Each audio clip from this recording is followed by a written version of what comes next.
15e siècle.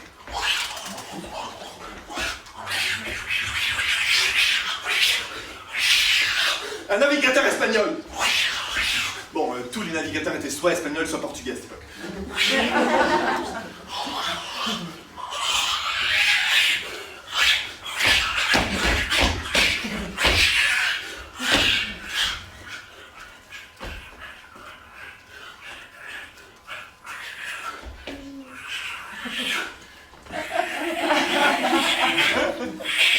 Tierra! ¿Cómo? Tierra y después hay mar atrás. Podemos intentar de pasar.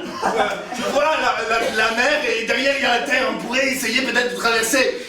Hijo de mil putas, je pense que cette idée n'est pas très justifiée. Nous pourrions choisir autre chose. Intentamos, intentamos, intentamos, intentamos, intentamos, intentamos, intentamos, intentamos, intentamos, intentamos.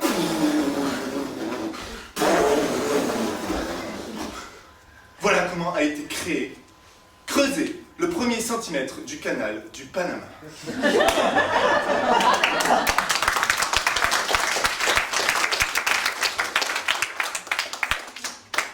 « 1878. Deuxième idée. Un Français. Lucien Vise. Bonjour à tous. J'ai en effet obtenu le droit de construire et exploiter un canal au Panama pendant 100 ans. Mais ne vous inquiétez pas. Alors il fait cette déclaration en public, le monde est au courant, genre c'est un gros truc. Tout le monde est là, oh, putain, les Américains ils disent, il nous a baisé, il nous a baisé, il nous a baisé. Ne vous inquiétez pas, le canal sera international, au moins dans son nom, hein, ne vous inquiétez pas, on fera tout en français. Je vous donne rendez-vous à Paris l'année prochaine pour un congrès international. Viens qui veut. Il invite tout le monde et ils se rejoignent comme ça le 15 novembre 1879. Grand congrès comme ça, assemblée, genre 137 députés, délégués du monde entier. Deux projets. Un projet soutenu par les USA au Nicaragua. Un gros truc, 17 écluses. Américain, genre grosse production. Un deuxième projet. Soutenu par Lucien Vise, le français de tout à l'heure. Lui, alors, Lucien qui arrive et qui dit « Oui, mais moi, j'ai le droit de construire un truc au Panama déjà. » Et j'ai aussi la superstar de l'époque. Ferdinand de Lesseps.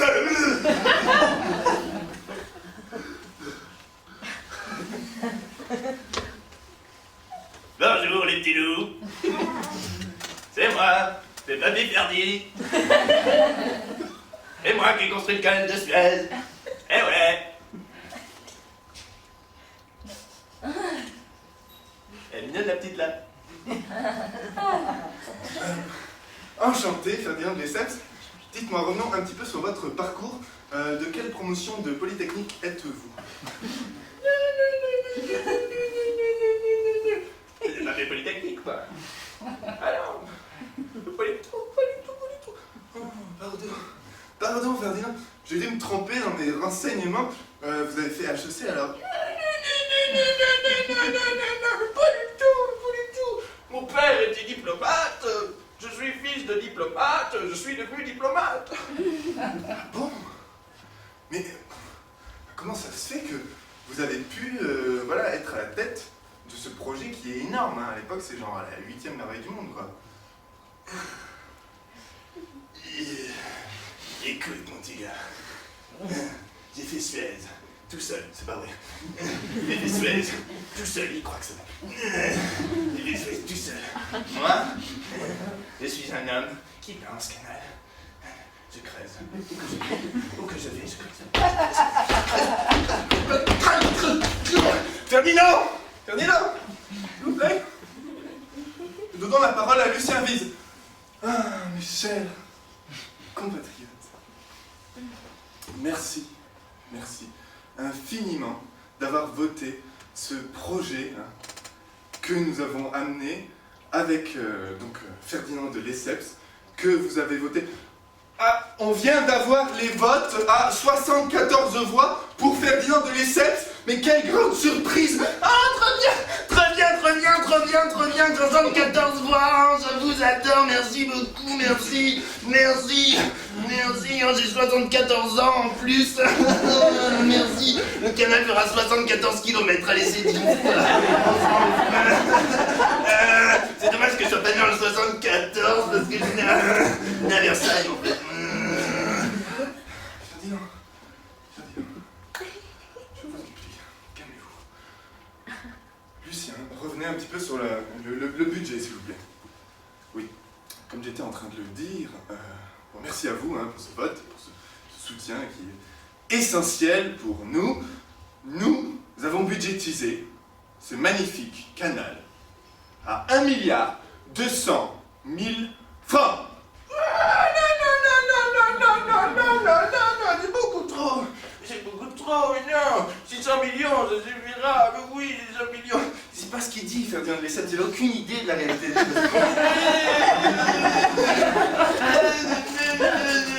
Et il part comme ça en Amérique avec toute sa famille. Il a 17 gamins, il adore baiser. Une femme. Quoi ça? Il arrive en Amérique et il sait très bien que tous les Américains veulent sa peau. C'est l'homme à abattre. En gros, c'est l'homme qui signifie que la France va peut-être doubler les États-Unis dans un projet international. Vous vous rendez compte de... C'est un truc énorme. Et lui, alors il arrive.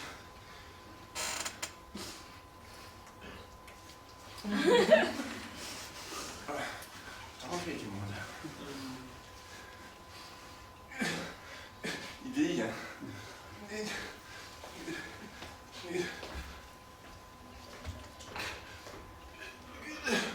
Il monte sur une grande estrade, il y a 30 000 personnes.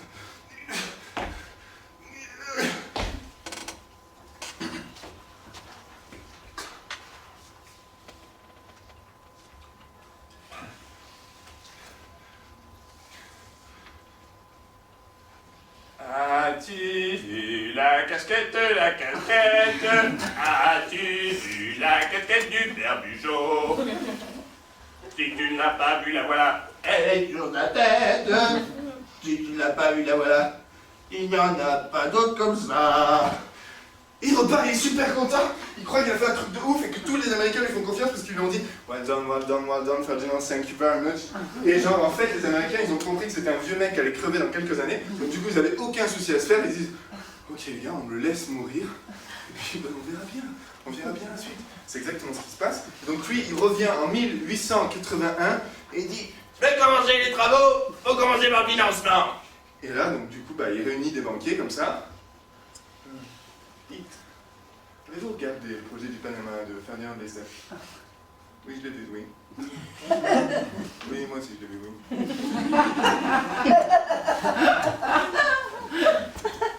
Ne vous semble pas étrange qu'il n'y ait aucun ingénieur dans ce projet? Si. J'allais venir. Oui. Que faisons-nous? Je pense qu'on donne le minimum possible, puisqu'il est respecté. Alors donnons-lui 100 millions. Il donne 100 millions comme ça, et en fait Ferdinand de Lesseps au début il demande 400 millions, et il se retrouve avec 300 millions au début, donc qui lui permettent à peine d'acheter tout le trajet en fait qu'il a prévu pour faire le canal. Donc il commence pas les travaux, il a plus de thunes, il est déjà endetté. On commence quand même, on s'en fout, on va y arriver. 17 000 personnes, il ramène 17 000 personnes ça. Anti, c'est pas des Français. Ils vont tous mourir après donc. Comme ça, ils amènent comme ça. Il y a plein de monde, plein de monde. C'est que des repris de justice. Et tous, ils commencent comme ça à creuser petit à petit. Un an. Il y en a plein qui meurent à chaque fois, chaque année, il y en a plein qui meurent. Variole, fièvre jaune, bref, c'est le bordel.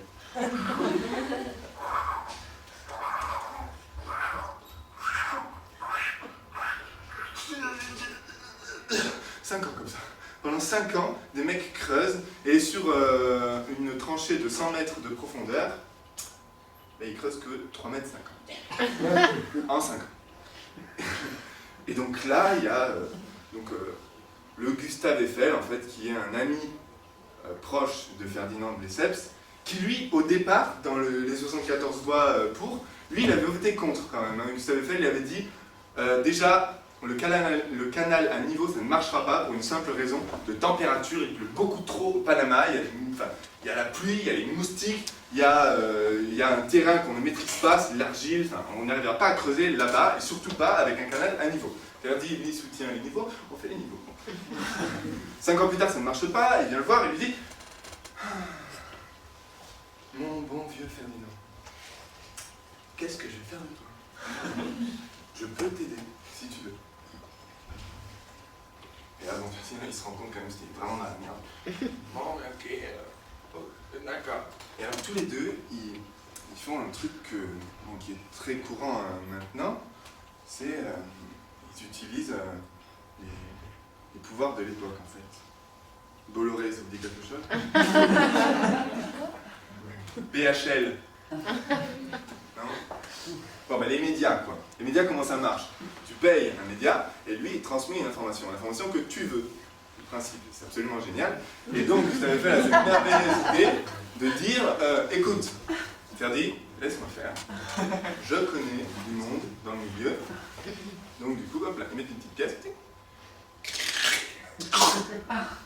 Le canal du Panama est une affaire viable. L'argent du peuple. Construction.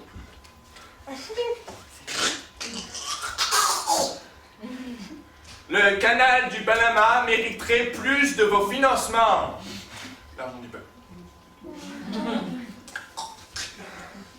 Ça suffit toujours pas.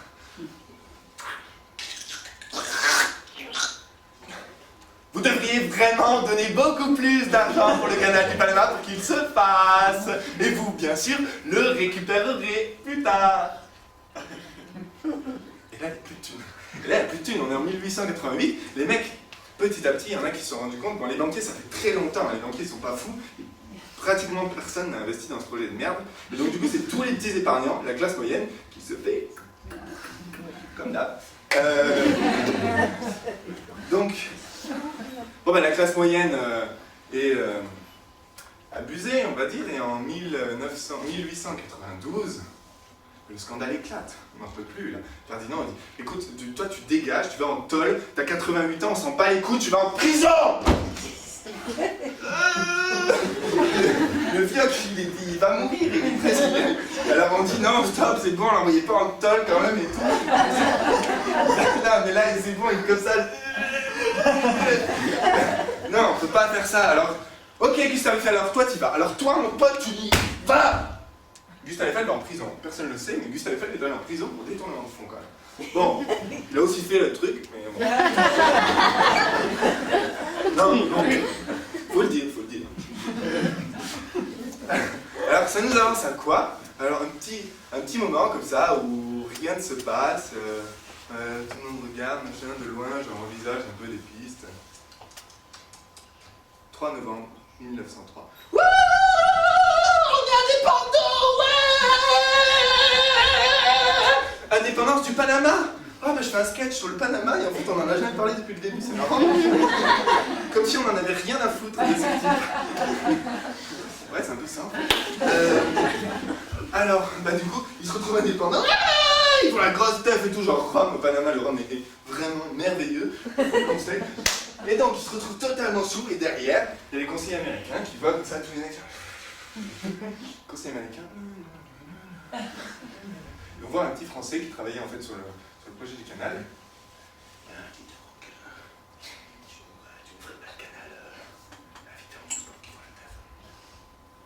Le 18 novembre,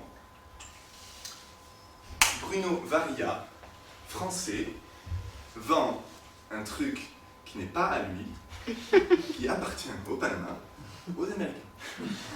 Prouesse! Bravo! Bravo! Mais Philippe, mais que vous êtes génial! Il vend un truc qui n'est pas à lui, le mec! Mais c'est génial! Bon, Demandons l'avis à un Panaméen sur l'affaire. Hola Enrique, che, decime, ¿qué pensás de la venta del canal? Este contrato de mierda que nosotros nunca firmamos. Genre, bon, en gros, il dit qu'il n'est pas d'accord. On peut imaginer que, évidemment, ça...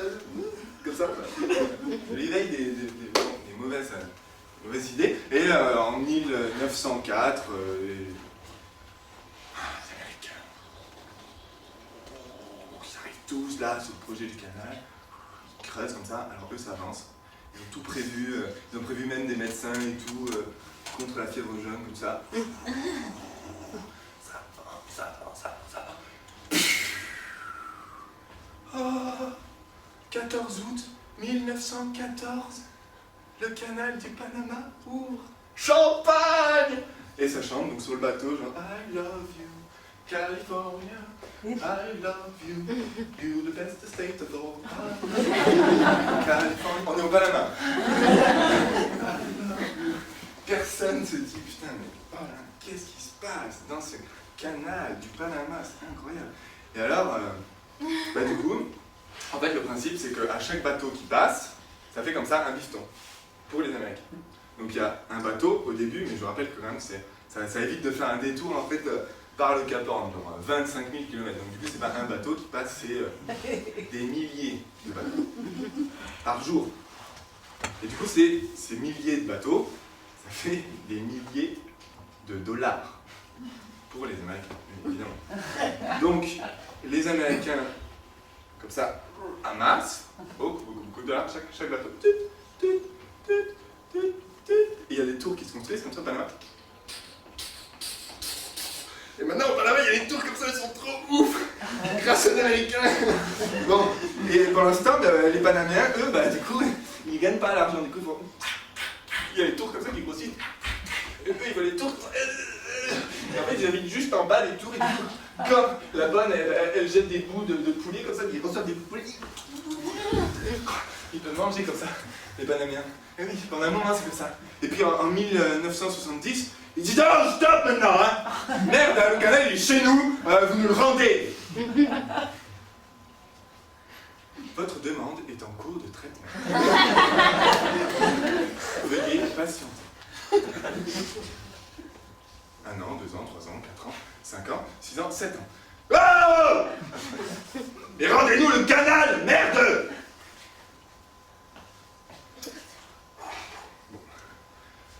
Ok, on fait un traité, on vous le rend dès que possible. C'est comme la CAF, c'est très long.